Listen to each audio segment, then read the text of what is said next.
Wyoming Territory, May 1883. The wind carried dust across the dry fields of Elk Hollow as Elira Rowen watched the banker ride off with the foreclosure papers still in his satchel. She stood on the porch of the farmhouse her late husband built with his bare hands, arms crossed tight against her chest, her jaw clenched hard enough to ache. The sky was wide and cold with the kind of silence that came after bad news. Inside, her son Wallace and daughter Willa were quiet for once, likely sensing something had shifted. Elira didn't let them see her cry. She had not shed a tear at the funeral 3 months back, not when they laid Russell in the earth beneath the cottonwood, and not when the bank started circling like buzzards. But now, with only 6 days left before they took the farm, she felt the cracks forming. She had tried everything. Sold off all but one of the milk cows. Let go of the ranch hand. Worked the fields herself, even with her hands blistering and her back screaming by sundown. But the drought had been cruel, and the debts Russell left behind were heavier than she expected. She heard hooves before she saw him. A rider came up the hill, dust trailing behind the horse like a veil. The man rode with a steady ease, like the saddle was an extension of him. He swung down just past the gate and tied off his horse. "Elira," he called, removing his hat. She stepped off the porch, boots crunching on gravel. "Do I know you?" He was tall, lean, but not slight, with sun-browned skin and a quiet strength in his eyes. His hair was dark and a little too long for town standards, and there was a scar above his right brow that caught the light when he turned. "My name's Alden Nash," he said. "I rode up from Casper, heard you might be in trouble." She narrowed her eyes. "You with the bank?" "No, ma'am," he said gently. "I knew your husband. Rode with him once, years back. He helped me when I near lost everything. Told me if he ever passed and you needed something, I should come." She blinked. "Russell never mentioned you." Alden nodded. "He would not. Was a quiet debt, but I do not forget kindness." Elira folded her arms again. "Well, whatever you heard, there is nothing to be done. They are coming for the land. I cannot stop them." "You still owe $700, Alden said. "I can cover it." The words hit her like a slap. She stared at him. "You cannot be serious." "I am," he said. "I paid the bank in town this morning. Got a receipt in my saddlebag." Elira felt the ground shift under her feet. Her voice came out quieter than she meant. "Why would you do something like that?" Alden looked out over the fields, where the wheat had failed and the fences sagged. "Because this place matters," he said.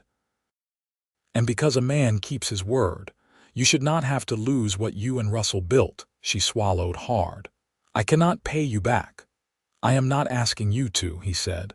"I am staying on, help with the land. You can decide what comes next." Elira hesitated. She had spent months holding everything together with clenched fists and sleepless nights. The idea of someone else carrying a piece of it was too much. Too kind. "Why are you really here?" she asked, almost pleading. Alden's voice was steady. "Because I meant what I said." "You are not going to lose this farm." Willa's voice called from the house.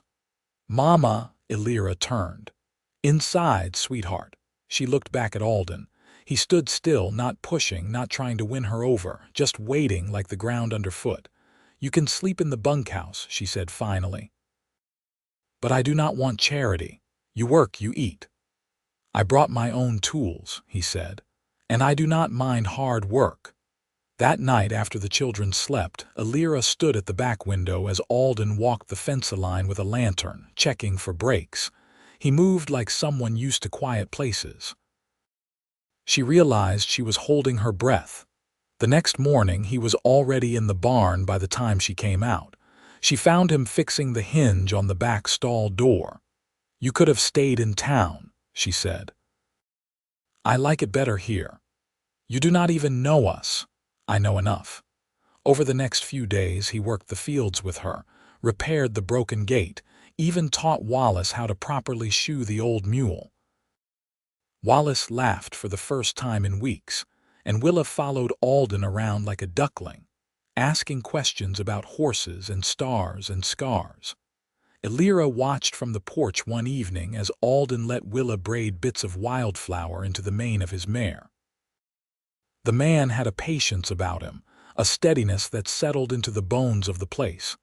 That night, she found him by the well, rinsing the dirt from his hands. "Why did you really pay that debt?" she asked, arms folded. Alden looked at her, serious. "Because you were standing on the edge of losing everything, and I could not let that happen. Not to you," she blinked. "You do not even know me." "I have been watching you all week," he said. "You are strong. You do not bend easy, but you should not have to do it alone." Elira stared at him. No one had said that to her since Russell. The wind picked up, lifting the hem of her apron. She stepped closer. "You do not owe me anything." "I know," he said, "but I want to be here." She did not move away. The moonlight caught the side of his face, and his eyes were soft, steady, like he was not afraid of the mess or the weight of grief. "I did not ask for help," she said. "I know," he said. "But sometimes people show up anyway." For the first time in months, Elira felt something loosen in her chest. She stood beside him as the wind brushed over the land that was hers again because of him. And for the first time since Russell died, she did not feel alone. The kitchen was warm with the scent of cornbread just pulled from the oven. Elira set the iron skillet on the counter, brushing her hands on her apron as Wallace leaned over the table, drawing wagon wheels in the steam on the windowpane. Willa sat cross-legged on the floor, humming low while stitching a scrap of muslin into a doll's dress. Outside, dusk had crept in like smoke, soft and slow, bringing with it the hush that settled over the land when the animals quieted and the wind lost its teeth. Elira glanced through the window. Alden had not come in yet. She found him near the north pasture, crouched beside the irrigation ditch with his sleeves rolled and one hand testing the waterline. The ditch had been shallow for weeks, and now the narrow stream barely moved. "You're not going to pull water from a stone," she said, stepping down into the field, her shawl wrapped tight against the breeze. Alden rose. "No, but I might be able to reroute some from the west ridge. There's runoff pooling behind the old cottonwoods." She studied him. "That's half a mile uphill." "You'd be digging for days," he nodded once. "I've done worse." Elira let out a long breath. "You don't have to fix everything." "I know," he said, "but I want to try." They walked in silence for a stretch, boots pressing into the softening dirt as the light waned. She kept her gaze on the fence posts ahead, each one leaning a little more than the last. "You ever stay long in one place?" she asked. Alden hesitated. "Not often." "Why?" He ran a hand along the back of his neck. "Hard to answer plain. I used to think moving kept things from catching up to me. Turns out they follow just the same." Elira stopped walking. "What followed you here?" His eyes met hers in the dim light. "A mistake I made in Montana. A man died. I couldn't stop it." She waited. "I wasn't the one who killed him," Alden continued, "but I was the one who should have seen it coming. I walked away after, changed my name, rode south." "You still carry it," she said. He gave a small nod. "Some things stay in the bones." The wind stirred the tall grass. Elira tucked a strand of hair behind her ear. Her fingers brushing the thin scar along her temple earned the spring after Willa was born, when a wagon wheel snapped and threw her into the gravel. "I don't think there's a soul on this land that doesn't carry something," she said. They stood there until the sky turned the color of ash and the first stars blinked through. Later, after the children were asleep and the house was quiet, Elira stepped onto the porch. Alden was sitting on the steps, sharpening a blade by lantern light.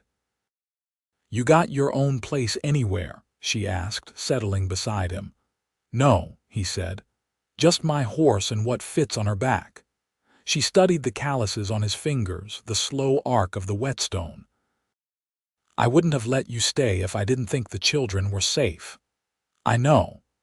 She turned her gaze to the fields, where the moonlight caught on the furrows they'd worked that morning. Willa asked if you were staying through winter. What did you tell her? I said I didn't know. Alden set the knife aside. Do you want me to? Elira didn't answer right away.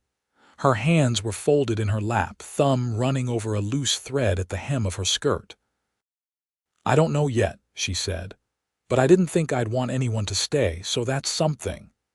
He leaned back against the post, arms resting on his knees. I'm not in a hurry, he said. The lantern flickered in the hush between them.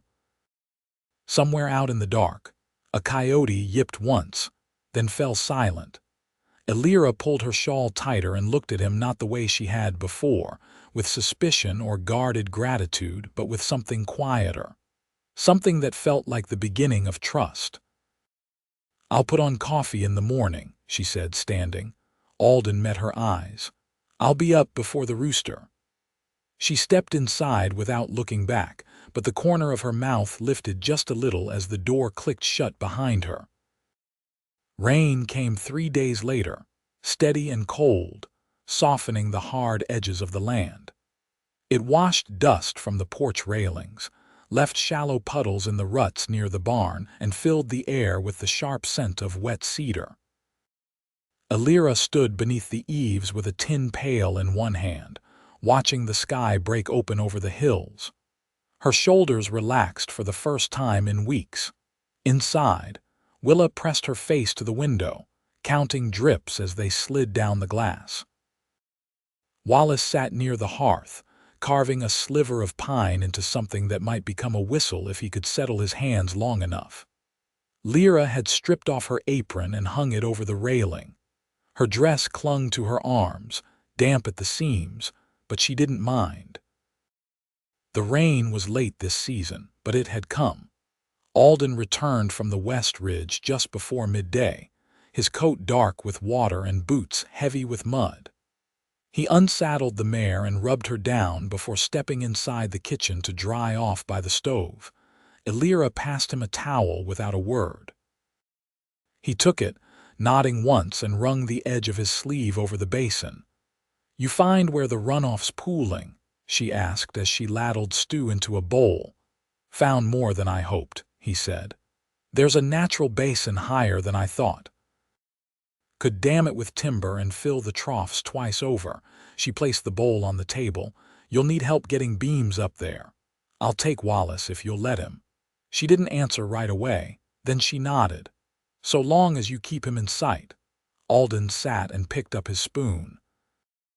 He's got a good eye. Noticed a weak spot in the fence I missed. Elira leaned against the counter, arms folded but not defensive. He watches everything, always has. Alden looked up. That from Russell, partly, she said. After the fever took his little brother, he started paying too much attention. Like if he noticed things quick enough, maybe he could stop them. Alden didn't speak, but his gaze didn't drift. She appreciated that. You have family anywhere? She asked. Not anymore, he said. My sister married a blacksmith in Kansas Territory. Haven't seen her since the war ended. Elira reached for the bread knife. Were you cavalry? No, he replied. Scout. Worked with others who knew the terrain better than I ever could. I just listened, tried not to get shot. Then you know how to read signs, she said. I do. She sliced off a thick piece of bread and set it beside his bowl. I need someone who can tell when the soil's lying. You think you can? Alden smiled just slightly, more in the eyes than the mouth. I think I can tell when anything's lying. Willa's voice piped up from the doorway. Mama, can Mr. Nash read stories? Elira turned. What kind of stories? The kind with wolves and caves and girls who don't get eaten. Alden set down his spoon. You got a book like that? Willa nodded and ran off before an answer came. Elira watched her disappear around the corner. She's never asked anyone else to read. She's brave, Alden said. Not many that age would try to stitch doll clothes during a thunderclap. Elira raised a brow. You notice that? I notice what matters. The fire cracked softly behind them and the rain tapped its rhythm against the windows. Elira sat across from him, resting her forearms on the table. I haven't asked what you want, she said. You've done more than I have any right to expect, and I've yet to hear you ask a thing in return. Alden leaned back slightly, fingers laced around his mug. I didn't come to take something. I came because I had something left to give. That's not an answer. No, he said. It's just not the one you expected. She studied him a long moment, then nodded. That night, after the children were in bed and the rain stopped, Elira stepped out to the porch. Alden was already there, sitting on the steps with a book in his lap, the one Willa had handed him earlier, spine cracked and pages worn thin. She fell asleep before he even found the cave, he said, not looking up. She trusts you, Elira said. And you? She didn't reply immediately. Instead, she sat beside him, the scent of wet leaves rising from the yard. I don't know yet, she said, but I'm not waiting for you to leave anymore. Alden closed the book gently. I'm not waiting to either. They sat in the quiet, the kind that came only after rain, the kind that let things start over without erasing what came before. Elira reached for the railing, her hand brushing his just once. I don't need saving, she said. I know, he answered. I'm not trying to save you. I just want to stay. She let her hand rest there beside his, not quite touching but close enough. The moon rose over the ridge, silvering the soaked earth and broken fences and puddled fields. And for the first time in a long while, the night didn't feel like something to outlast. It felt like something worth sharing. Alden hauled the last of the cut beams onto the wagon while Wallace steadied the oxen with a slack rope and a handful of dried oats. The morning sun slanted low through the cottonwoods, catching in the damp leaves and turning the air thick with the scent of churned earth and pine sap. Overhead, a hawk traced circles in the pale sky. Elira stood a short distance off, arms crossed over her bodice, boots sunk half an inch into the soft ground. She watched her son with a quiet focus, noting the way he mimicked Alden's movements without being told. She hadn't suggested he help today, but Wallace had risen early, dressed without a word, and followed Alden into the yard like it was the most natural thing. He's strong, Alden said, adjusting the last beam across the wagon bed. He tries to be. He doesn't have to try, Alden replied. It's in him. Elira didn't answer right away. Her gaze lingered on Wallace's back as he climbed up beside the oxen, reins in hand, posture straight. The boy had changed in ways she hadn't marked day by day, but now, seeing him beside a man who carried his own quiet weight, the difference struck her. I'll ride ahead, Alden said, brushing his hands clean on his trousers. Test the slope before we bring the cart up. You trust the old trail. I'll cut a new one if I don't. She nodded once. Be back before dark. He mounted his mare and turned without hesitation, riding east toward the ridgeline. Wallace gave a short whistle and followed with the oxen, slower behind but steady. By midday, Elira returned to the house and found Willa seated on the floor, a length of blue calico spread across her knees, tongue caught between her teeth in concentration. She'd borrowed a tin of buttons and thread from the pie safe and was stitching a crooked seam with great care. That for your doll? Elira asked, wiping her hands with a rag. No, Willa said. It's for me. I want to make something that lasts. Elira crouched beside her, brushing a bit of lint from the girl's sleeve. You're not afraid to try, are you? Willa asked, not looking up. Elira sat back on her heels. Sometimes. What of? The ground giving way under me, the roof leaking, losing what we have left.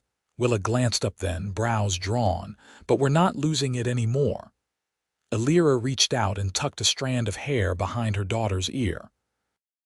No, not now. Is that because of Mr. Nash? Elira stood and moved toward the stove. Partly. Do you like him? She paused with her hand on the kettle. I trust him. That's not the same. Elira didn't reply. She poured water into a basin to wash the greens she'd gathered earlier. Willa returned to her stitching without pressing further. The wagon didn't return until dusk. The oxen were coated in dust and sweat, and Wallace's shirt was streaked with soil up to the elbows. Alden walked beside the team, one hand on the yoke, his hat pushed back and his hair damp with effort. Elira met them at the gate. Trouble, path steeper than I thought, Alden said. Took time cutting through the shale, but it'll hold. Wallace stepped down, his face flushed. We stacked the beams in the clearing. It's not flat, but it's close. Elira passed him a dipper of cool water. You did well. Wallace drank deep, then wiped his mouth with the back of his hand. Alden says we can build the frame tomorrow if the weather holds. Alden met Elira's eyes. He's got a good sense of angles. You'll sleep well tonight, she told her son.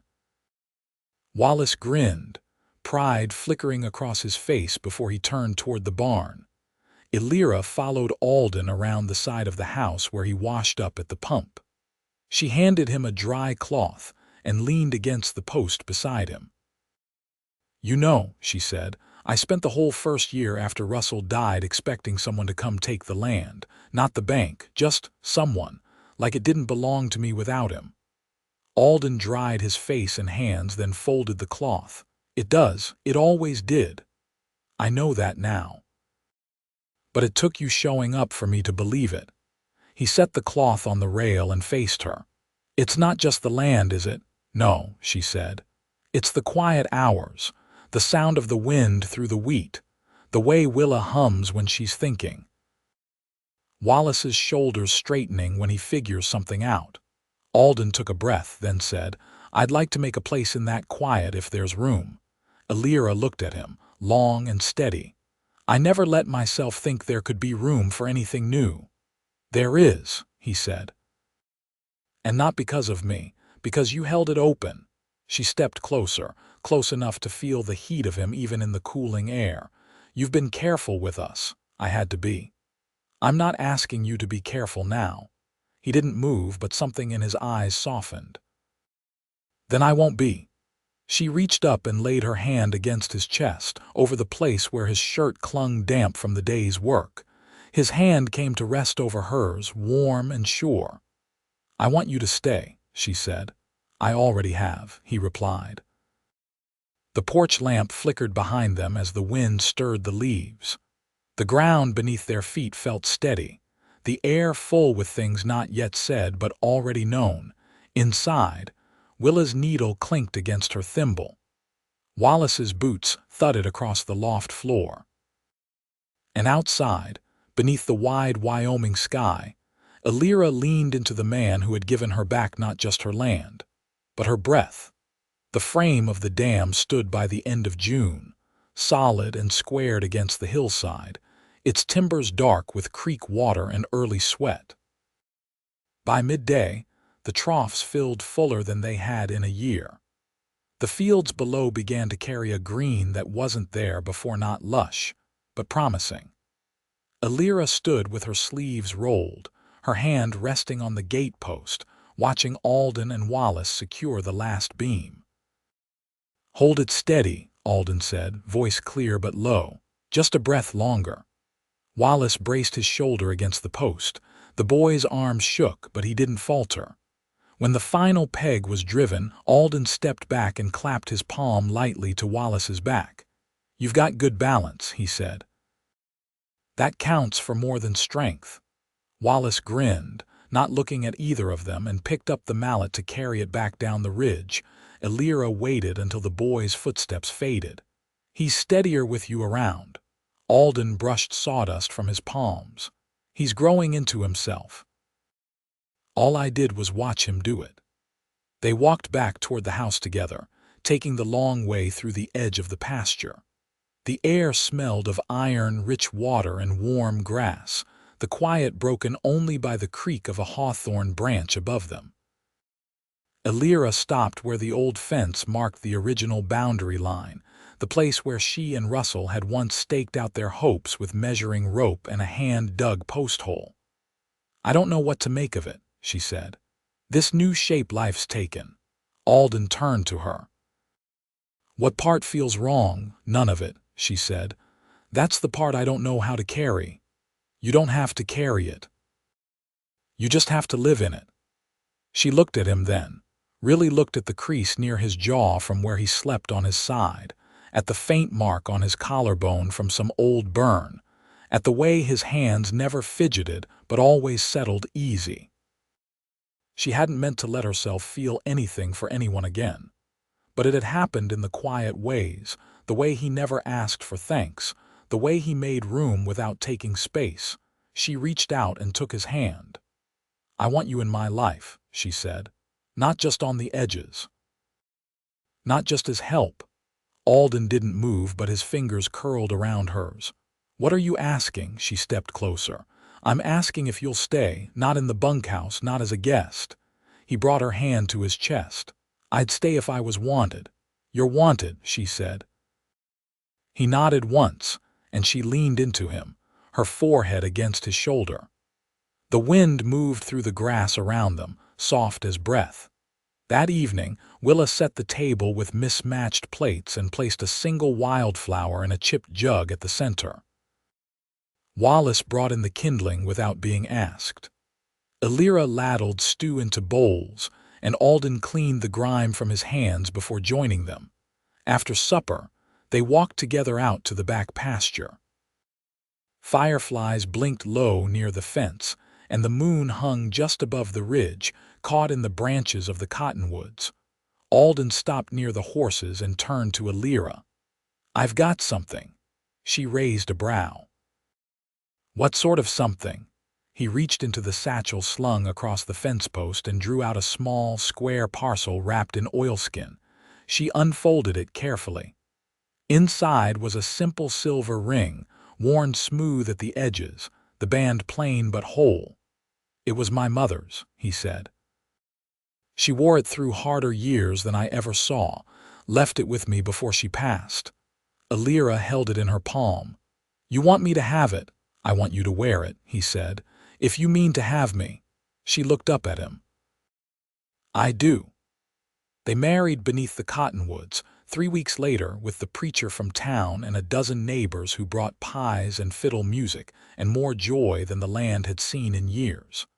Willa wore a crown of straw flowers, and Wallace stood beside Alden, proud as any son. The days after were slow and full.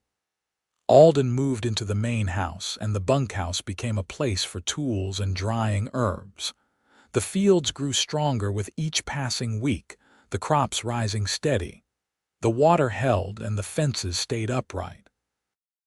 The house filled with music and bread baking, and the sound of Willa reading aloud in the evenings. One morning, as summer thinned into gold and the wind hinted at autumn, Elira stood in the doorway watching Alden help Wallace repair the roofline. Willa sat nearby, threading beads onto a cord. Elira's hand rested low over her belly, where a new life stirred, quiet and certain. She stepped out into the sunlight, her dress brushing the dry grass. Alden looked up at her, eyes catching hers, and smiled, a real one, full and unguarded.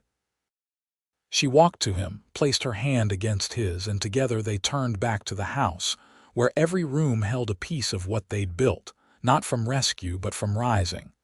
Not from what they had lost, but from what they had chosen. They stayed. They endured. They loved, and it was enough.